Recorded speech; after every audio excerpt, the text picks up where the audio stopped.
உண்மையுள்ளவரே, நீ வாக்கு மாறாதவர். சொல்லுங்க, நீ வாக்கு மாறாதவர். வாக்குரைத்தவரே, நீ உண்மையுள்ளவரே, நீ வாக்கு மாறாதவர். நீ வாக்கு மாறாதவர். வாக்குரைத்தவரே, நீ உண்மையுள்ளவரே, நீ வாக்கு மாறாதவர். நீ வாக்கு மாறாதவர். வாக்குரைத்தவரே, நீ உண்மையுள்ளவரே, நீ வாக்கு மாறாதவர். நீ வாக்கு மாறாதவர். கரங்களை வைத்து சொல்லுங்க. காலங்கள் மாறலாம், சூழ்நிலை மாறலாம், ஆமென். மனிதர்கள் மாறலாம், நீரோ என்று மாறாதவர்.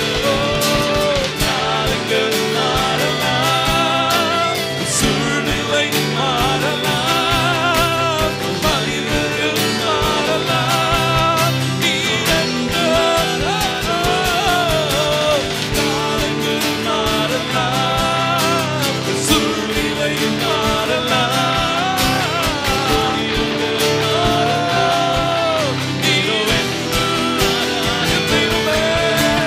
காலங்கள் மாறலாம், சூழ்நிலை கலங்காதே, பயப்படாதே. ஓ, நீர் என்று மாறாத காலங்கள் மாறலாம், சூழ்நிலை மாறலாம், மனிதர்கள் என்று மாறாதவர். கரங்களை தட்டி ஆர்ப்பரிப்போமா?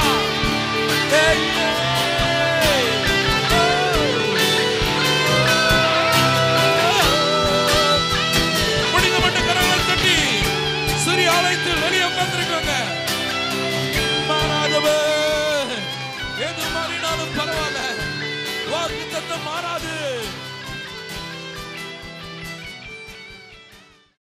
ரோமர் 4வது அதிகாரம். நின்ற வண்ணமாக உடைய வேதாகமங்களை கைகளில் எடுத்து வைத்துக் கொள்ளுங்கள்.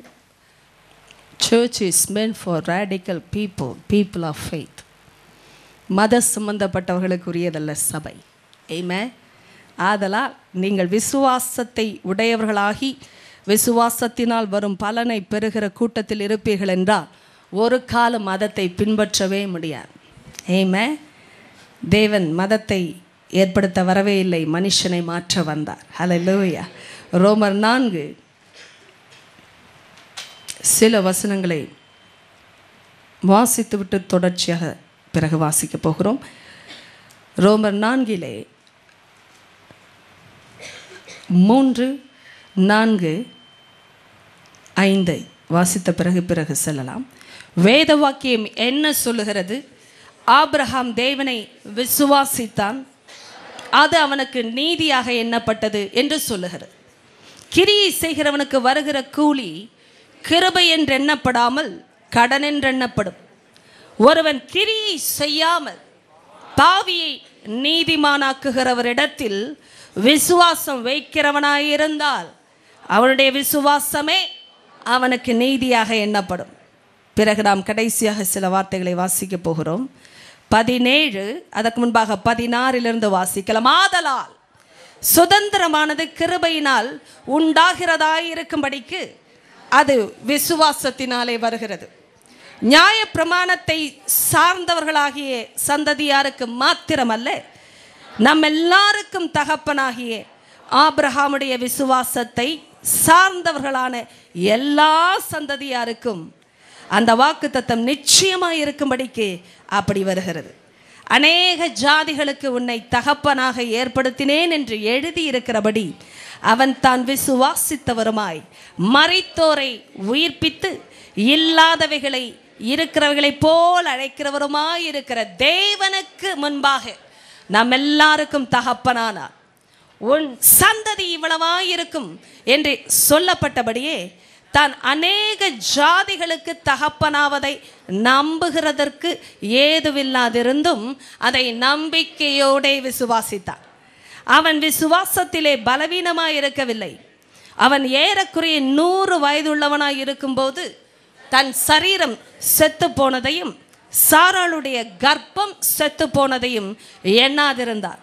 தேவனுடைய வாக்குத்தத்தத்தை குறித்து அவன் அவிசுவாசமாய் சந்தேகப்படாமல் தேவன் வாக்குத்தத்தம் பண்ணினதை நிறைவேற்ற வல்லவராய் இருக்கிறார் என்று முழு நிச்சயமாய் நம்பி தேவனை மகிமைப்படுத்தி விசுவாசத்தில் வல்லவனானான். ஹல்லேலூயா என்று சொல்லி உட்காருவோமா? ஹல்லேலூயா. உங்களுடைய கவனங்கள் எப்பொழுதும் போல தேவ ஆவியானவரால் வழிநடத்தப்படுகிறதா இருக்கட்டும். ஆமென்.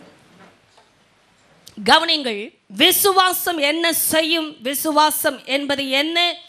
விசுவாசத்தின் வல்லமை என்ன என்பதை குறித்து வேதத்தின் ஆரம்பம் முதல் முடிவு வரை தேவனை பேச ஆரம்பித்திருக்கிறார். ஏனென்றால் விசுவாசத்தின் அதிகாரி தேவன் மாத்திரமே. கவனிங்கள், விசுவாசம் என்பது ஒரு மனுஷனுடைய முயற்சியும் அல்ல, ஒரு மனுஷனால் வருகிற காரியமே அல்ல. என்னை கவனிங்கள், யாருமே நான் விசுவாசிக்கிறேன், என் விசுவாசத்தில் நான் நிற்கிறேன் என்று சொல்லும் பொழுது அந்த விசுவாசத்தை துவக்கின தேவன் அதை முடிவு பரியந்தம் காக்க வல்லவராய் நம்மை விசுவாசத்தில் நிலை நிறுத்துகிறவராய் இருக்கிறார். ஒருவரும் நானாக ஆரம்பித்தேன், நானாக நிற்கிறேன், நிற்பேன் என்ற நிலைமையில் எவருமே இல்லை. ஆனால் ஆரம்பித்தவர் அந்த விசுவாசத்தை தொடர்ந்து நிலைநிறுத்த வல்லவராய் இருக்கிறார். அதனால்தான் உங்களில் நற்கிரியை தொடங்கினவர் முடிவு பரியந்தம் இயேசு கிறிஸ்துவின் வருகை மட்டும் அதை காத்து கொள்ள வல்லவராயிருக்கிறார் என்று நாம் நிச்சயித்திருக்கிறோம். தேவ பிள்ளைகளே, இன்று கர்த்தர் சொல்லுகிற காரியம் வேத வாக்கியம் என்ன சொல்லுகிறது என்றால், வேத வாக்கியத்தின் அடிப்படையில் நாம் புரிந்து கொள்வதுதான் விசுவாசம். ஏதோ நாம நம்முடைய உணர்வினாலே பயிற்சியில வைப்பது விசுவாசமே அல்ல. ஒரு நாள் விசுவாசிப்பதை போல் தோன்றுகிறது, ஒரு நாள் விசுவாசிக்க முடியாதது போல் தென்படுகிறது. இதை வைத்து விசுவாசம் மாறுவதே இல்லை. ஏனென்றால் ஆண்டவர் ஒரு நாளும் அவருடைய வாக்கு தத்தங்களில் மாறுவதே இல்லை. இதை புரிந்து கொள்ளுகிறவர்கள் விசுவாசத்திலே நிலைத்திருக்கிறார்கள். பாருங்கள், ஆண்டவர் ஒன்றை பேசுகிறார். கிரியை செய்கிறவனுக்கு வருகிற கூலி கிருபை என்று எண்ணப்படாமல் கடன் என்று எண்ணப்படும். கடன்பட்டிருக்கிறார்கள் அவர்கள். எதற்கு? வேலை செய்ததற்கு கூலிக்கு கடன்பட்டிருக்கிறார்கள். ஆதலால் வேலை செய்தவர்களுக்கு உரிய கூலியை கொடுப்போம் என்றால் அது கடன், கடன்பட்டவர்களுக்கு என்ற அர்த்தம். நாம் கொடுக்க வேண்டும் திருப்பி.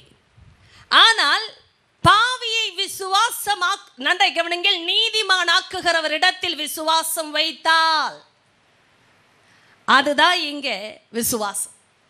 என்ன வார்த்தையில் வருகிறது பாருங்கள், 6வது வசனம், 6:5. ஒருவன் கிரியை செய்யாமல் பாவியை நீதிமானாக்குகிறவரிடத்தில். ஆமென். அப்படின்னா என்ன அர்த்தம்? நீங்களாக நானாக கிரியை செய்து ஒரு நாளும் பரிசுத்தத்தை அடையவே முடியாது. எத்தனை பேர் புரிந்து கொள்ளுகிறீர்கள்? நான் நல்ல ஆளா மாற வேண்டும் என்று யாருமே நல்லவர்களாய் மாறினதாய் சரித்திரமே இல்லை. முயற்சி செய்வதனால் எவருமே மாறவில்லை. மாறி இருந்தார்கள் என்றால் இயேசு இந்த உலகத்திற்கு வர வேண்டிய அவசியம் இல்லை. எத்தனையாய் முயற்சியினாலே ஒரு மனுஷன் பாவத்தை தொலைக்க வேண்டும் என்று நினைத்தாலும் பாவம் தொலையாது. பாவம் ஒரு மனுஷனை விட்டு நீங்காதுங்க. ஆனால் யாரிடத்தில் வந்தால் அது நடக்கும் என்பதை புரிந்து கொண்டவர்களாய் நாம் விசுவாசத்தை செயல்படுத்த வேண்டும். ஆமென். இன்றைக்கு கவனிங்கள், ஏதோ மத சார்புள்ள கூட்டத்தில் நீங்கள் இருக்கும் வரைக்கும் இதெல்லாம் புரியாது. ஆனால் சபையில் ரட்சிக்கப்பட்டு சேர்க்கப்படுகிற ஜனங்கள் விசுவாசத்தினால் எப்படி தேவனிடத்திலிருந்து பிடுங்கிக் கொள்ளுகிறார்கள் என்பதற்கு சரித்திரம் இங்கு இருக்கு. அதனால்தான் பிரமாணங்கள் வருகிற காலகட்டத்திற்கு முன்பாகவே வந்தவன் ஆபிரகாம். மோசே எல்லாம் அதற்கு பிறகுதான் வந்தார். பிரமாணமே வரல உலகத்துல. கட்டளைகளின்படி செய்கிற மனுஷனே பிழைப்பான், செய்யாதவன் சாவான் என்ற அர்த்தம். இந்த கட்டளைகளை அறியாத காலகட்டத்தில் பிறந்த ஆபிரகாமின் சந்ததியாக இன்று நாம் விசுவாசத்திலே இணைக்கப்பட்டிருக்கோம். அப்படின்னா என்ன அர்த்தம்? கட்டளைகளை செய்யவோ கட்டளைகளின்படி பிழைக்கவோ என்ற அந்த அர்த்தத்தையே அறியாத ஆபிரகாம் தேவனை விசுவாசித்தான். அது அவனுக்கு நீதியாக எண்ணப்பட்டது. ஆமென். கவனிங்க, இப்ப சத்தியத்தை வாசிப்பதினால் வருகிறது தான் விசுவாசம். நாம ஏதாகிலும் யூகத்திலே விசுவாசிக்க கூடாது. அப்படிப்பட்ட விசுவாசம் நம்மை நிலை நிறுத்தாது. எத்தனை பேருக்கு புரிந்து கொள்ள முடிகிறது? என்னை பாருங்கள், போராட்டம் இருந்தால் இயேசுவின் நாமத்திலே கட்டிந்து கொண்டு கேளுங்கள். ஆமென். ஏன்னா சண்டே மார்னிங் தானே சில பேர் வருகிறோம், கொஞ்சம் கஷ்டம்தான். கவனித்து கேளுங்கள், அதுதான் அவனுக்கு நீதியாக எண்ணப்படும். இது எப்படி நிரூபணமாயிற்று என்று பாருங்கள். இது எப்படி உறுதிப்படுத்தப்பட்டது? அதனால தான் சரித்திரம் முக்கியம். ஆண்டவர் சொல்கிறார், 16வது வசனம், ஆதலால் சுதந்திரமானது கிருபையினால் உண்டாகிறதா இருக்கும்படிக்கு அது விசுவாசத்தினால் வருகிறது. ஆமென். இப்போ நீங்களும் நானும் ஆண்டவர் கொடுத்த ஒரு காரியத்தை சுதந்திரிக்க வேண்டும் என்றால் நம்முடைய தகுதியினாலே அது வராது. ஆமாம் என்று ஒத்துக்கொள்ளுங்கள். நீங்கள் நல்லவர்களாக இருப்பதினால் இயேசு உங்களை ஆசீர்வதிக்கவில்லை, அவ்வளோதான். நான் ஏதோ நல்ல ஆளாக இருக்கேன் அதனால தான் ஆண்டவர் என்னை ஆசீர்வதித்து வருகிறார்னு நினைச்சிங்கன்னா அர்த்தமற்றது அந்த எண்ணமே. காரணம், சுதந்திரமானது கிருபையினால் வரணுமா. ஆமென் என்று சொல்லி பெற்று ஆபிரகாமை ஆண்டவர், நீ இவ்வளவாய் ஆசீர்வதிக்கப்படுவாய், நான் உன்னை ஆசீர்வாதமாய் வைப்பேன், உன்னில் பூமியில் உள்ள சகல வம்சங்களும் ஆசீர்வதிக்கப்படும். எப்படி ஆசீர்வதிக்கப்படும்? எதனால் நான் ஆசீர்வாதமாய் இருப்பேன்? ஏன் என்னை கர்த்தர் ஆசீர்வதிக்க வேண்டும் என்று ஆபிரகாம் கேள்விகள் கேட்கவில்லை, அப்படியே விசுவாசித்தான், அதனால் பெற்றுக்கொண்டான். இப்ப கவனிங்க, சில விஷயங்கள் நாம் பெற்றுக்கொண்ட பிறகு கொண்டாடுவது சுலபம். பெற்றுக்கொண்ட பிறகு சந்தோஷமாய் சாட்சி சொல்வது சுலபம். இன்னைக்கு இந்த இடைப்பட்ட பிரயாணம் என்று சொல்லப்படுகிற விசுவாசத்தினால் வருகிற பிரயாணம் என்பது தேவனுடைய வாக்கு தத்தத்தை சார்ந்து கொள்ளுவதனால் வருகிற சந்தோஷம். எனக்கு கவனிங்க, சாட்சியாய் வந்த பிறகு யார் வேண்டுமானாலும் சந்தோஷப்படலாம். ஆண்டவர் சொன்னார், நான் பெற்றுக்கொண்டேன் பாருங்கள் என்று சொல்வது சுலபம், அது முடிவு. ஆனால் இடைப்பட்ட காரணத்தில் காலகட்டத்தில் நாம் எதை சார்ந்திருக்கிறோம் என்பதை அறிய வேண்டும் என்றால் அதற்கு ஒரே ஒரு வழி, நாம் எதை நம்பி இருக்கிறோம் என்பதை வைத்துத்தான் அதை புரிந்து கொள்ள முடியும். எதை சார்ந்து கொள்கிறோம்? என்னை பாருங்க, இந்த வசனங்கள் சொல்லும் பொழுது ஆபிரகாமுடைய பிரயாணம், நாளைக்கு ஒன்று நடக்கும்னு நம்பிக்கையோட காத்திருக்கிற வாழ்க்கை எல்லாம் யூகத்தில் இருந்ததுன்னா ஓடாது வண்டி. ஏதோ ஒரு நல்லது நடக்கும்னு யார் உட்கார்ந்து இருக்கிறது சொல்லுங்க? நல்ல காலம் பிறக்கும்னு சொன்னா நடந்துருமா? ஏதோ ஒரு நல்லது நடக்குங்க உங்க வாழ்க்கையில, நம்புங்கன்னு சொல்லுவாங்க. எத்தனை பேர் புரிந்து கொள்கிறீர்கள்? அதனால் நடந்து விடுமா? எத்தனை பேர் சொல்லி இருக்கிறாங்க, சொன்னவர்களே போய்விட்டார்களே, எப்படி நடக்கும்? அவர்களால் சொல்லப்பட்டது எப்படி நடக்கும்? ஆனா கவனிங்க, சொன்னவர் ஒருவர், சாகாதவர், சாவாமை உள்ளவரே அல்ல. எனக்கு சாவாமை உள்ளவர், இவர் ஒன்றை பேசுவார் என்றால் அவர் நிலைத்திருக்கிறவராய் பேசுகிறார். எது முடிந்தாலும் எது மாறினாலும் அவர் இருப்பார், அதனால் அவர் சொன்னது நடக்கும். இதுதான் அவர் பேசும்போது வருகிற விசுவாசம். என பாருங்க, இந்த சுதந்திரம் கிருபையினால் மாத்திரமே சுதந்திரிக்கப்படும், அது விசுவாசத்தினால் வருகிறது. இப்போ கிருபை செயல்படக்கூடிய ஒரே ஒரு வழி விசுவாசம். கிரியை இருக்கிற இடத்துல கிருபை இல்லை. கரத்தை உயர்த்தி அல்லேலூயான்னு சொல்லுங்க பாப்பா. ஆமேன் சொல்லுங்க. இயேசுவின் நாமத்தில் பெற்றுக்கொள்கிறேன் என்று சொல்லுங்க. கொஞ்சம் ஆக்டிவாக இருங்க. நீங்கள் மதத்துக்காக வந்தது போல் இல்லை கூட்டம். நன்றாய் கவனிங்க, ஏதோ பேசுகிறாங்க கொஞ்சம் நேரம் கேட்டுட்டு போகிறதுக்கு கூட்டங்கள் இங்கே இல்லையே. நீங்கள் ஆக்டிவாக வசனத்தை கேட்க ஆரம்பிக்கணும். தூக்கம் வந்தாலும் பரவாயில்ல, இயேசுவின் நாமத்தில் கேளுங்க, அதட்டுங்க பிசாசை. எத்தனை பேர் ஆயத்தமாக இருக்கிறோம்? இயேசுவின் நாமத்தில் நான் இப்போது கட்டளை கொடுக்க போகிறேன். பிதாவை இயேசுவின் அதிகாரமுள்ள நாமத்தில் கண்களை மூடி கரங்களை உயர்த்தி பெற்றுக்கொள்ளுங்க. நான் பெற்றுக்கொள்கிறேன் என்று சொல்லுங்கள். விசுவாசத்தினால் வருகிற சுதந்திரத்தை பெற்றுக்கொள்கிறேன். எதிராய் நிற்கிற எல்லா பிசாசின் பொய்களை, குற்றமான சாட்சியை, இருதய கடினங்களை கொண்டு வந்த பாவத்தின் வழிகளை இயேசுவின் அதிகாரமுள்ள நாமத்திலே நான் சபித்து கட்டி பாதாளத்திற்கு அனுப்புகிறேன். அந்த பக்க வாசல்கள் இயேசுவின் ரத்தத்தினால் அடைக்கப்படுவதாக. ஆமென் என்று சொல்லி பெற்று நான் இயேசுவின் நாமத்திலே பெற்றுக்கொள்கிறேன் என்று சொல்லுங்கள் பாப். அப்படியே ஆக கடவுது பிதாவே. ஆமென். ஹல்லேலூயா. ஆமென். நீங்கள் பாருங்கள், ஆக்டிவாக வசனத்தை கேட்பது என்றால் இப்படித்தான். எப்படி தெரியுமா?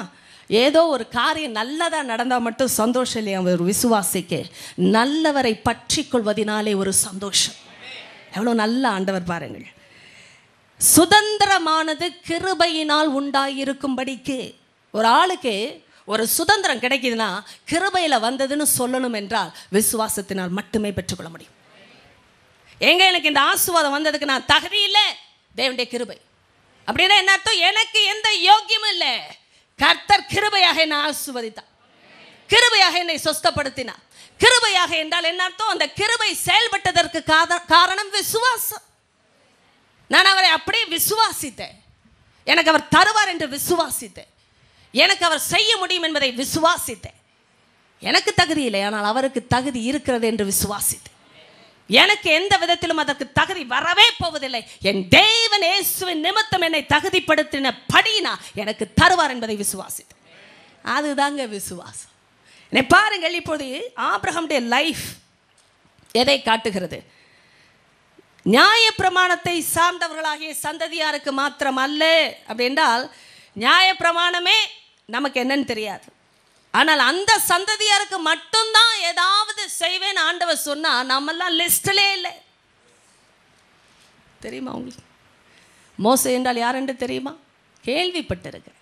எனக்கு மாமா அல்ல அவர். எத்தனை பேருக்கு புரியுதுங்க? மோசேன்னு பேர் வச்சிருக்கலாம் வீட்டில் யாருக்காவது, ஆனால் மோசே ஆகிவிட மாட்டார். புரியுதுங்களா? நியாயப்பிரமாணத்தை படிச்சிருக்கலாம், ஆனால் நியாயப்பிரமாணத்தை கொடுத்த பொழுது நான் இல்லை. இன்றைக்கு நியாயப்பிரமாணத்தின் வழியில் வந்தவங்களுக்கு தான் ஆசீர்வாதம் என்றால் நியாயப்பிரமாணமே கோபாக்கினையை உண்டாக்குகிறது என்று அங்கே வசனம் வந்திருக்கிறது.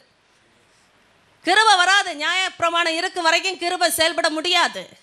கட்டளைகள் இருக்கிற வரைக்கும் கிருபை இல்லை. செய்ய கொடுப்பேன், செய்யலைன்னா அடிப்பேன். இதுதான் நியாயப்பிரமாணம். எத்தனை பேருக்கு புரிகிறது இப்பொழுதாகிலும்? அப்படின்னா கிருபை எப்படி செயல்படும்? விசுவாசிப்பா போதும். அது அநேகருக்கு கஷ்டம், அவ்வளோதானா? நம்பணும்னா கஷ்டம் சில பேருக்கு. நம்புங்க, அவ்வளோதானே. வேற ஏதாவது சொல்லுங்க.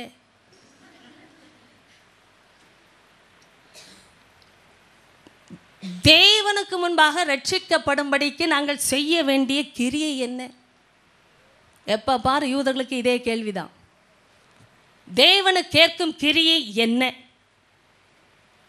ஆண்டவர் எதிர்பார்க்கிற கிரியை என்னப்பா? இயேசு சொன்னார், அவர் அனுப்பினவரிடத்தில் விசுவாசத்தை வைப்பது. இது பல பேருக்கு பொறுக்கலை.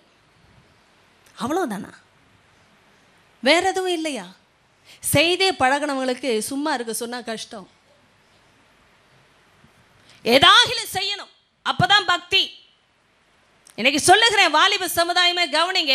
ஒரு இடத்துல உட்கார படிக்கிறீங்கன்னாலே வெற்றி. வேதமும் கையுமா ஒரு ரூம்ல ஒரு ஆள் உட்கார முடியுமா சொல்லுங்க? இந்த நாட்கள்ல பிராக்டிஸ் பண்ணலாம் நம்ம எல்லாரும் சேர்ந்து. ஏன்னா அஸ்திபாரம் அதுதான். நான் சொல்றது வேதமும் கையுமா, மொபைலும் கையுமா இல்லை, கம்ப்யூட்டரும் கையுமா இல்லை, இன்டர்நெட்டும் கையுமா இல்லை. எத்தனை பேருக்கு புரிகிறது? வெறும் வேதத்தோட தனியா ஒரு ஆள் உட்கார முடியும்னா அதுதாங்க விசுவாசம்.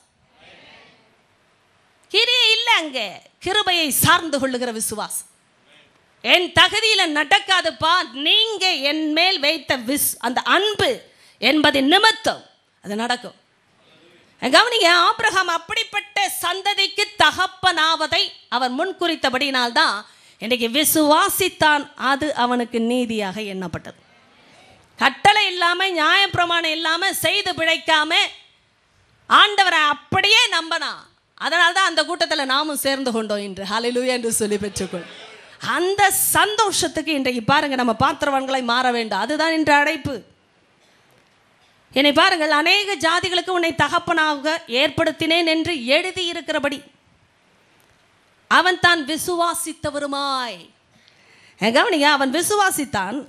என்ன செய்தான் பாருங்க, மரித்தோரை உயிர்ப்பித்து இல்லாதவைகளை இருக்கிறவர்களை போல அழைக்கிறவருமாய் இருக்கிற தேவனுக்கு முன்பாக நம்ம எல்லாருக்கும் தகப்பனான. ஏமே அப்படின்னா என்ன அர்த்தம்? என் ஆண்டவர் ஒன்றை செய்வேன் என்று சொல்லிவிட்டார் என்றால் அவர் மரித்தோருக்கே உயிர் கொடுக்கிறவர்ப்பா. மரித்தது போல் சூழ்நிலை வந்தாலும் அவரால் உயிர் கொடுத்து எழுப்ப முடியும். அவர் எனக்கு தருவேன் என்று சொன்னால் தருவார். அப்போ கவனிங்க, யாரோ பேசி எதையும் நம்ப முடியாது. விசுவாசத்தில் நடக்கிறவங்களுக்கு தேவன் யார் என்று தெரியும், தேவன் பேசுறாரான்னு தெரியும். ஏனென்றால் விசுவாசம் என்பதை தேவனால் வருவது. ஆமென். அப்படியே ஏற்றுக்கொள்ளுகிற ஆளை ஆண்டவர் எதிர்பார்க்கிறார். ஆண்டவரே நீ சொன்னால் போதும் சொல்ற ஆள் கிட்ட தேவன் சொல்லுகிறார். இதுக்கு வேற அடையாளங்களை தேடுகிற இடத்தில் ஆண்டவர் வெளிப்படுவதில்லை. அடையாளமே ஆண்டவர் தான். எத்தனை பேருக்கு புரிகிறது? எனக்கு ஆச்சரியம், கர்த்தர் ஒன்றை சொல்லிவிட்டார் என்பதற்காக அப்படியே நம்பினான் என்றால் அவன் வாழ்க்கை எப்படியா இருக்கும்? அம்மா நீங்க அதெல்லாம் யோசிக்கணும். இயேசுவை நம்புகிறேன், விசுவாசிக்கிறேன், ஒரு விசுவாசத்தின் பாதைக்கு தேவன் என்னை கொண்டு வந்து இன்றைக்கு ஒரு சபையிலே என்னை நாட்டி வளர்த்து கொண்டு வருகிறார் என்றால் என் வாழ்க்கை எப்படி இருக்கணும்? மிக முக்கியமான கேள்வி. காதுகள் இயேசுவின் நாமத்தை திறந்திருக்கிறவர்கள் ஆமென், நான் தான் அந்த விசுவாசி என்பதை அறிக்கை செய்யுங்கள். என்ன நடக்கணும் வாழ்க்கையில்? எனக்கெல்லாம் வேதம் பிராக்டிக்கலாக இருக்கணும். எழுதி இருக்கிறபடி ஏன் நீ தகப்பனாவே பிள்ளை இல்லை. ஆனால் இங்கே நிறைய விஷயம் ஆண்டவர் சொல்லும்போது இல்லை, இருக்கிறது போல் பேசுகிறார். அவருக்கு அவ்வளோ விசுவாசம் இருக்கு. ஏன்னா விசுவாசத்தின் அதிகாரி அவ. ஒன்றை கொடுப்பேன் என்றால் இல்லை என்றாலும் கொடுக்க அவரால் தெரியும். இல்லாதவைகளை இருக்கிறவர்களை போல் அழைக்கிற தேவன். அவர் அழைத்தால் அது வந்துடும் அர்த்தம். இப்பொழுது இல்லை, அவர் அழைத்தால் வந்துவிடும் என்று அர்த்தம். அப்போ ஆபிரகாமுக்கு இருந்த விசுவாசம் ஏதோ அவனாக கற்பனை செய்யவில்லை, ஆண்டவரை அவன் சரியாய் புரிந்து கொண்டு விசுவாசித்தான். அதற்கு ஆண்டவரை உதவி செய்தார். ஆண்டவரை உதவி செய்கிறார். என்ன கவனிங்க, இதெல்லாம் வேதத்தில் படிக்கும் பொழுது பவுல் மூலமாக தேவன் சொன்ன பிரம்மாண்டமான வாக்கியங்கள். நீங்க திருப்ப வேணா கேளுங்கள், வீட்டில் போய் பரிசோதித்து பாருங்கள். 2 கொரிந்தியர் 1வது அதிகாரம் லாஸ்ட் ஸ்கிரிப்சர் 24 அந்த வசனம் இப்படியாக சொல்லுகிறது, நாங்கள் உங்கள் விசுவாசத்திற்கு அதிகாரிகளாயிராமல் உங்கள் சந்தோஷத்திற்கு சகாயராய் இருக்கிறோம். நீங்கள் விசுவாசத்தினாலே நிலை நிற்கிறீர்களே. ஆமென். யாருக்கும் யாரும் விசுவாசத்தை கொடுக்க முடியாது. ஆனால் ஒன்று செய்யலாம், சந்தோஷத்துக்கு சகாயராக இருக்கலாம். சந்தோஷத்துக்கு சகாயர்னா என்ன அர்த்தங்க? சகாயம்னா உதவி. கொஞ்சம் சந்தோஷப்பட உதவி பண்ணலாமா? எப்படி? விசுவாசம் வைத்திருக்கிற ஒரு ஆளுக்கு சந்தோஷம் வரும், அந்த சந்தோஷத்துக்கு உதவி செய்யலாம். சந்தோஷப்பட்டு களிகூறு, ஆண்டவர் மறைக்கவில்லை, இன்றும் உயிரோடு தான் இருக்கிறார், உனக்கு நிச்சயமாய் பதில் கொடுப்பா என்று சொல்லி சந்தோஷப்பட வைக்கலாம். ஆனா அதிகாரி யாரு? ஆண்டவர். விசுவாசத்துக்கு அதிகாரி ஆண்டவர். அந்த விசுவாசத்தினால் நிலை நிற்கிறோமே. ஆமென். இன்னைக்கு நல்லா கவனிங்க, இன்னைக்கு ஒரு தகப்பனாய் இவர் இருக்கிறார் என்றால் என்ன அர்த்தம்? விசுவாசத்துக்கே ஒரு பிறப்பிடமாய் தேவன் ஆபிரகாமை பார்த்தார். ஒருத்தரும் அப்படி நம்ப முடியாது, ஆனால் அந்த மனுஷன் நம்பினார். அதனால் ஆண்டவருக்கு ரொம்ப சந்தோஷம். நான் கண்டிப்பாக உன்னை நீதிமானாய் மாற்றி இருக்கிறேன், உன் பேரை பெருமைப்படுத்துவேன். என்னை பாருங்க, இதுதான் இந்த ஆச்சரியம். உன் சந்ததி இவ்வளவாக இருக்கும் என்று சொல்லப்பட்டபடியே தான் அநேக ஜாதிகளுக்கு தகப்பனாவதை நம்புகிறதற்கு ஏதுவில்லாதிருந்தும் அதை நம்பிக்கையோடு விசுவாசித்தான். என்னை பாருங்க, விசுவாசம் நம்பிக்கை உள்ளது. விசுவாசம் நம்பிக்கைக்குரியது. ஒரு ஆள் விசுவாசிக்கிறாங்கன்னு சொன்னால் நம்பிக்கை இல்லாத ஆள் இல்லை, அவங்க நம்பிக்கை உள்ள ஆள். விசுவாசம் செயல்படும் பொழுது ஒரு ஆள் நம்பிக்கை இல்லாமல் ஜீவிக்க முடியாது. நீங்கள் நம்புகிறீர்கள் என்று சொல்லும் பொழுதே நம்பிக்கையோட வார்த்தை அது. அப்புறம் ஆண்டவர் மேல் விசுவாசம் வைத்திருக்கிறேன்னு சொல்லிட்டு நம்பிக்கை இல்லாத ஆள் போல இந்த உலகத்தில் வாழக்கூடாதான். அவன் நம்பிக்கையோட விசுவாசித்தான். இப்போ கர்த்தரோட இணைகிற ஒரு ஆள் வசனத்தோடு இணைகிறார்கள் என்றால் கர்த்தர் ஒன்றை செய்கிறார், நம்பிக்கையை புகுத்துகிறார். இன்னைக்கு பாருங்கள், இந்த வார்த்தையினால தான் இன்றைக்கு விசுவாசமே ஜெயிக்கிறது. ஆமென். சிறியத்தில் இருக்கிற கரங்களை உயர்த்தி ஹல்லேலூயா என்று சொல்லி பெற்றுக்கொள்ளுங்கள். ஆமென். என்னை பாருங்கள், அதில் அவன் பலவீனமாய் இருக்கவில்லை. சரீரம் பலவீனமாகலாம், ஆனால் விசுவாசம் பலவீனமாக வேண்டிய அவசியம் இல்லை. ஆமென். வயசாகலாம், விசுவாசம் ஒரு நாளும் பலவீனப்படாது, விசுவாசம் ஒரு நாளும் தள்ளாடாது என்று அர்த்தம். சரீரம் தள்ளாடலாம், விசுவாசம் தள்ளாட வேண்டிய அவசியம் இல்லை. என்னை பாருங்கள், அவன் விசுவாசத்திலே பலவீனமாய் இருக்கவில்லை. அவன் ஏறக்குறைய 100 வயது ஆயிடுச்சு, விசுவாசம் தள்ளாடலை. நீங்களும் நானும் பார்க்கறது போல இது சரீர பலன் அல்ல. சின்ன வயசுல நம்பனை இப்ப நம்ப முடியல அப்படின்னு சொல்ல முடியல. ஆமென் என்று சொல்லி பெற்றுக்கொள்ளுங்க. அப்ப நல்லா இருந்தது நம்ப, இப்ப முடியல அப்படின்னு சொல்ல முடியல. ஆபிரகாமுக்கு வயசு ஆக ஆக விசுவாசம் இன்னும் பலப்பட்டு கொண்டே போனது. என்னங்க இதெல்லாம் சாத்தியமா? அதனால தாங்க அவருடைய சந்ததியில் நாமும் இருக்கிறோம். சில நேரம் டிலே ஆகிறதுக்கு காரணம் நம்மளாம் ஆபிரகாமின் சந்ததி. விசுவாசத்தில் பலவீனமாய் நாம் இருக்க அழைக்கப்படவே இல்லை. என்னை பாருங்கள், அவன் ஏறக்குறைய 100 வயதுள்ளவனாக இருக்கும் பொழுது தன் சரீரம் செத்து போனதையும் சாராளுடைய கர்ப்பம் செத்து போனதையும், சத்தமா எல்லாரும் சொல்லுங்கள், சபையாரே சத்தமாக சொல்லுங்கள், எண்ணாதிருந்தா. ஆமென். என்ன பாருங்க, அப்போ விசுவாசனை என்னங்க, நம்முடைய தாட் லைஃபே மாறுது. அது ஃபெய்த்தால வர்ற இம்பேக்ட். சும்மா நான் நம்புறேன்னு சொல்லிக்கிட்டு எதையோ சிந்திச்சுட்டு இருந்தா அது விசுவாசம் இல்லை. When God says something regarding his promise, it will come to pass. அது ஏன் உடம்ப வைத்து நான் நம்ப மாட்டேன், அவர் சொன்னதை வைத்து நம்புவேன். இதுதான் விசுவாசம். ஆமென் என்று சொல்லி பெற்றோம். எங்க 10 வருஷ ப்ராப்ளம் சும்மா ஒரு செகண்ட் ப்ரேயரில் போகுமாங்க? போகுங்க. அது என் விசுவாசங்க. 25 வருஷ ப்ராப்ளம் போகுமாங்க? 2 செகண்டில் போகுதுங்க. 38 வயது உங்களுக்கு தெரியும் வருஷம் ஒரு மனுஷன் வியாதியஸ்தனாக இருந்தாங்க. பைபிளுங்க.